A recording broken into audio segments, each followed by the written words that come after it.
Hi friends, তোমরা সবাই কেমন আছো? আশা করি ভালো আছো। দেখো বন্ধুরা, রান্না করতে চলে এলাম। আজকে কি রান্না করব দেখো, পনির। আর এখানে আছে ইলিশ মাছ সর্ষে বাটা দিয়ে ঝাল করব। আর এখানে ইলিশ মাছের মাথা লেজা এগুলো ভেজে নেব। বুঝলে বন্ধুরা? তাহলে চলো রান্নাটা এবার শুরু করা যাক তোমাদেরকে সঙ্গে নিয়ে। হাই ফ্রেন্ডস, দেখো রান্না করতে চলে এলাম। আজকে আমি দেখো এই যে ইলিশ মাছ রান্না করব। ইলিশ মাছের শস্য বাটা দিয়ে ঝাল। এই দেখো, ইলিশ মাছটাকে আমি গরম তেলের মধ্যে দিয়ে দিচ্ছি। আমি ইলিশ মাছটাকে ম্যারিনেট করে নিয়েছি।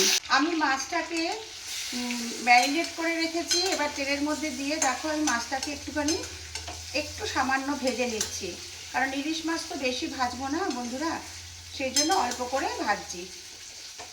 এবারে এর মধ্যে আমি একটু জল দিয়ে দেবো। ইলিশ মাছটাকে আমি কি দিয়ে ম্যারিনেট করেছি তোমাদের একটু বলছি। ইলিশ মাছটাকে আমি সাদা সর্ষে, কালো সর্ষে আর কাঁচা লঙ্কা দিয়ে পেস্ট করেছি। আর সেটাকে দিয়ে তার মধ্যে পরিমাণ মতো হলুদ, স্বাদ মতো লবণ আর একটু কাশ্মীরি মির্চ দিয়েছি। দিয়ে আমি মাছটাকে ম্যারিনেট করে রেখেছিলাম খানিকক্ষণ। তারপরে আমি এটাকে রান্না করছি বন্ধুরা। তোমরা কারা কারা এভাবে রান্না করো আমাকে একটু জানাবে। সর্ষে বাটা দিয়ে ঝাল আমার দেখো রান্নাটা কমপ্লিট হয়ে গেছে।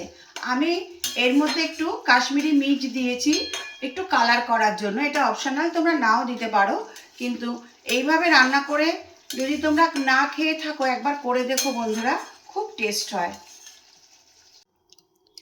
দেখো বন্ধুরা, ইলিশ মাছের সর্ষে বাটা দিয়ে ঝাল রান্না করে আমি বাটিতে সার্ভ করে দিয়েছি। ভিডিওটা যদি ভালো লাগে একটা লাইক কমেন্ট করো।